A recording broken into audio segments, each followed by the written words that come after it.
Alright, it's time. I'm joining the party of solo developers making retro-styled FPS games in the Godot engine and posting my progress to YouTube. I'm John, and I'm making OFERO, an FPS inspired by Halo, Quake, Half-Life, and many other retro shooters.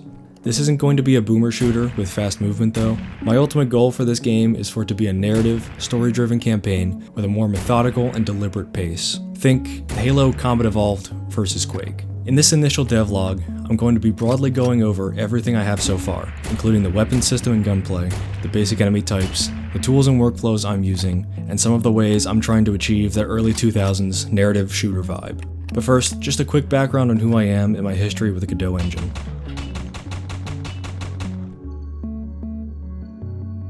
I've been using the Godot engine since about 2019 or so. Godot is just so easy to use, and its features, documentation, and industry support is only getting better every year. I've made small prototypes and games in Godot here and there, but this project has been in the works since 2021. Of course, it hasn't been non-stop work for 5 years. This is basically the project I learned the engine with, and I'm still learning when I need to use a feature I haven't touched before. Over the past year, I've attended GodotCon 2025 in Boston and showed my prototype at Godot Fest 2025 in Munich, complete with local split-screen multiplayer deathmatch and controller support. So if you're watching this and we met at one or both events, hello again. Those Godot events were a huge motivator to start taking this project seriously, and it was really cool meeting and talking with some more prominent developers using the engine. By the way, huge shout out to my friend at anatomical.mdc for creating the logo and title art. It perfectly matches the gaming era and the vibe I'm going for, so definitely check him out. Having a name and logo set in stone early is helping me narrow in on the overall vibe of the game and story as I make it. I'm also going to shout out some of the YouTubers I've watched over the years that inspire me to make these devlogs, such as Blargis, who made the game Blood Thief, Garbaj, StayAtHomeDev, and the tutorials of Skyvastern, whose videos taught me how to create the backbone of the game's weapon systems years ago. Now, onto the game. Let's start with the movement. I originally wanted to go with a quick, snappy movement system like Quake, but I've always loved the slower, fluid movement of games like Halo that felt more deliberate instead of twitchy. I've tweaked the physics occasionally, but now they're locked in and feeling pretty good. The walking speed is a little faster than usual with a more floaty jump like Halo. This allows for a decently fast movement speed without the need for sprinting if the levels are correctly designed around it, as well as good vertical movement without adding any extra movement mechanics such as wall jumps. Crouching behaves like how you would expect, and I have these auto crouch zones that force crouch when entering tight corridors like this, so you don't have to hold crouch as much. The smooth transition between standing and crouching feels pretty good too, and yes, you can crouch jump. I stumbled into this by accident, and it actually does let you reach higher ledges or further platforms by moving the bottom of the hitbox the same distance as the top. This behavior is unnoticeable when on the ground, but naturally makes your jumps higher if timed correctly. Let's move on to the weapon system. For the weapons themselves, the theming isn't going to be straight sci-fi like Halo, nor is it going to be straight grungy, brutal machines like Quake. There's going to be a little mix of elements from both, for sure, with each in-game faction having their own weapon theming, but the biggest inspiration behind a bunch of weapons is Call of Duty, ironically. When I think of satisfying weapon feel, I'm always drawn towards World at War, specifically. Let's take a look at what I mean.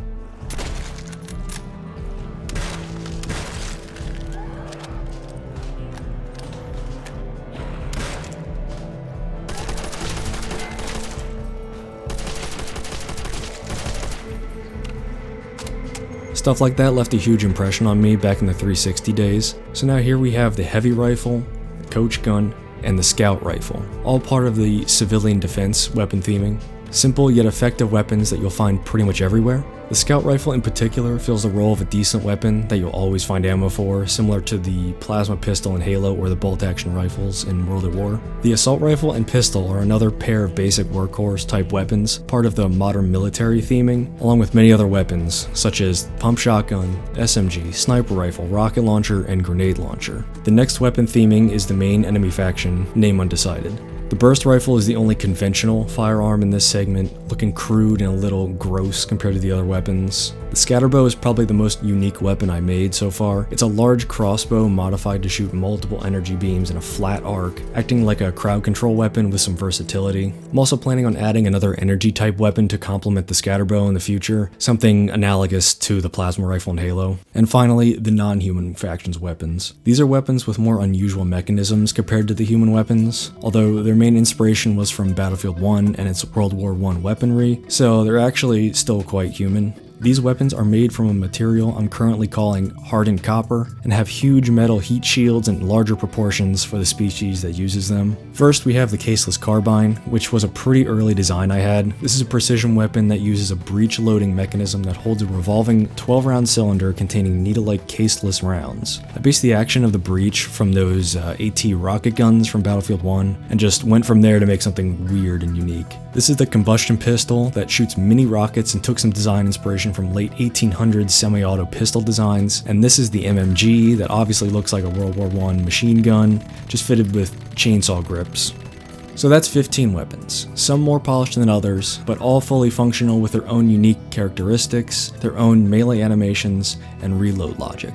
Like the scout rifle and shotguns actually reloading the correct amount of rounds back in and rechambering rounds when needed. The weapon system itself is your standard held weapon plus offhand weapon of many shooters. You can pick up new weapons in close proximity to you based on closest distance. You drop your old weapons, you can fully drop your currently held weapon without picking up a new one, and you can pick up ammo by interacting with the same weapon on the ground that's in your hand, which I should probably just turn into an automatic thing at this point. One small thing I overlooked early on was picking up ammo for your offhand weapon. You can't do it. You have to switch to it and pick up ammo for it. Big oversight. Along with that, I need to get rid of the unequip animation logic entirely because it looks terrible, and I also need to figure out why I even have the separate mechanic to drop your weapon and go into an unarmed state. It could have some potential for unique gameplay in the story or something, but I should probably just disable that for now. You can throw frag grenades, and the HUD for equipped weapons and ammo is very image-oriented like Halo, with weapon images and individual round images that have varying levels of function. You also have a flashlight, which I'm pretty sure is required by law for any early 2000 shooter. The weapon pickup notification movement and other UI elements draw directly from Halo, and you know how Halo menus always had that distinct blue color? I always loved the way that looked, so I locked in some shades of teal and used those colors absolutely everywhere. The HUD is teal, the main menu is teal, the enemy faction is teal. The main contrasting counterpart for this color is the player character, who will be wearing a deep, dull, bronze-colored armor and has scarlet red colored powers. So when experimenting with extra mechanics beyond just shooting things, I ended up adding some Bioshock to the system based on some very old story ideas I had for future games when I was still in college. The basic idea here is that you're known as a warrior, name pending, a small percentage of humans that can channel energy from the surrounding environment to use destructive or constructive abilities. Canonically, this is the reason you have shields in the game. They come from your powers. You're kind of like a mage, but with guns and power armor. There's 5 powers: flamethrower, gauntlet, shield, lightning, and wall. All of these powers use your energy in varying amounts, which is the bar on the left side of the screen, along with an image of your current power. You can either cycle through all the powers or open a selection wheel to select one. Energy only recharges over time, though I may change this mechanic in the future because it feels a little boring right now. Some people that tested my game in Munich that were familiar with Halo instantly recognized the overall feel of the controls and weapons, so at least I know I'm on the right track for the game feel I'm aiming for. So, we have all the basic mechanics covered. You are a super soldier of some kind and a set of power armor that can shoot flames out of your hands and can pick up and use any weapon that you see. But we need enemies, and that's where I'm currently having the most trouble. You see, it's really easy to create some guns and some targets to shoot and have a fun time messing around in the editor for hours and hours, but that's the equivalent of doing this in Halo.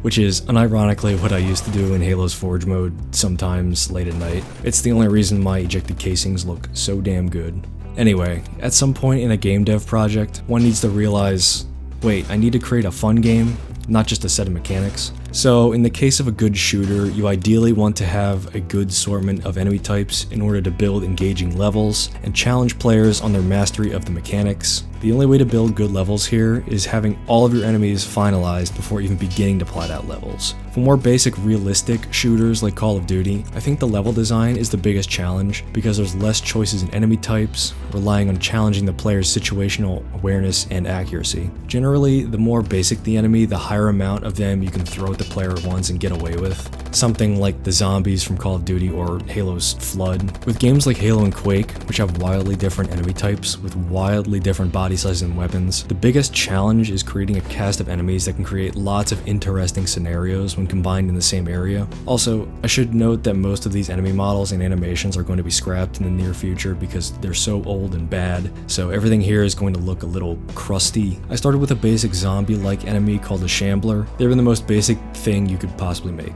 an enemy that walks towards you and slaps you. So I went, what other shooters really stuck with me? The House of the Dead was my answer. These guys have fully destructible limbs and receive bullet holes that can cull their mesh geometry. If you blow their legs off, they start crawling too. Much more satisfying to kill now. They're like a mixture of all kinds of zombies from games, but they're definitely not the stereotypical type of slow zombie, having a decent movement speed and appearing more as a paranormal creature rather than a reanimated corpse.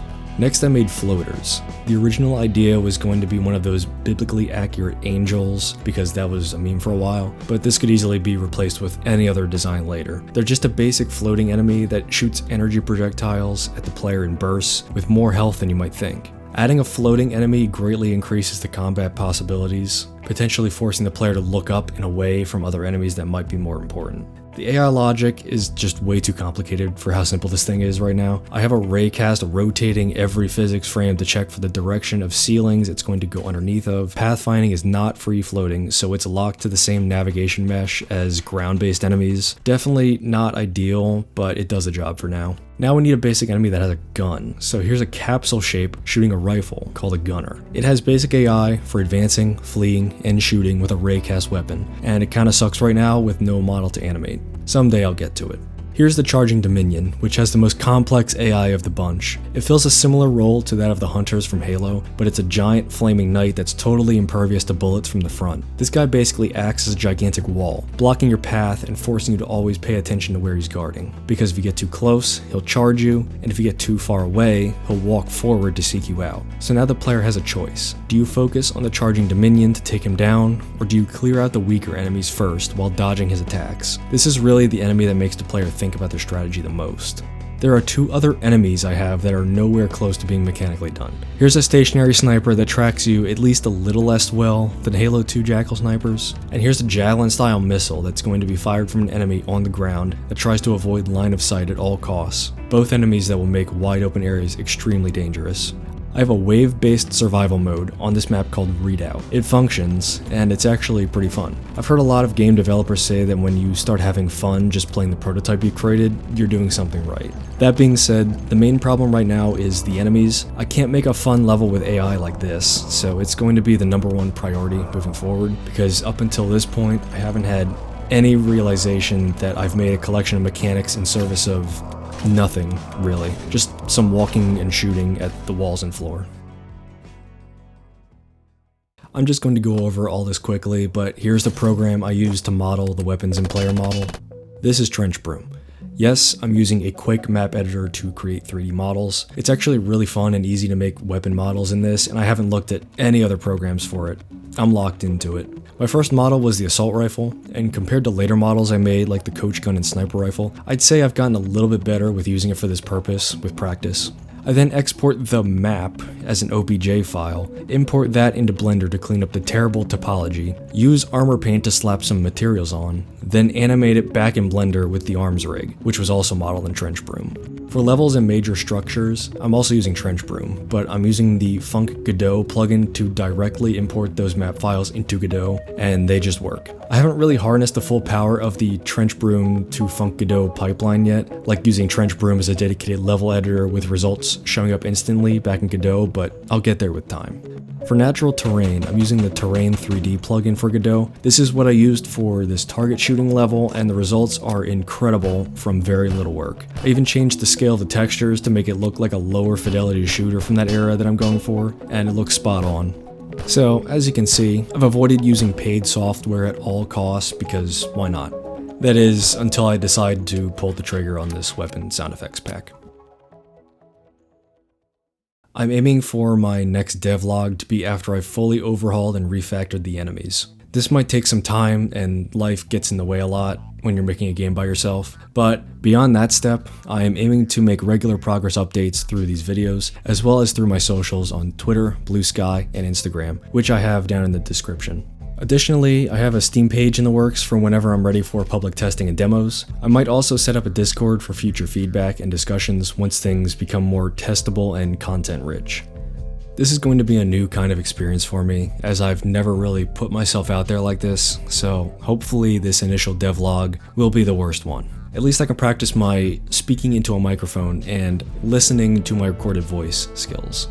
So, like and subscribe for future updates on this project, as now that I have this video out, I'm going to have a huge motivation to continue this momentum and actually finish this project. I'm only working on this part-time, but the better this project gets, the more time I'm going to start pumping into it. I'm learning how hard solo game development really is, and I'm going to be learning so much more as I work through every aspect of this project to turn it into something I'm proud of making. Thank you very much for watching, and I'll see you soon.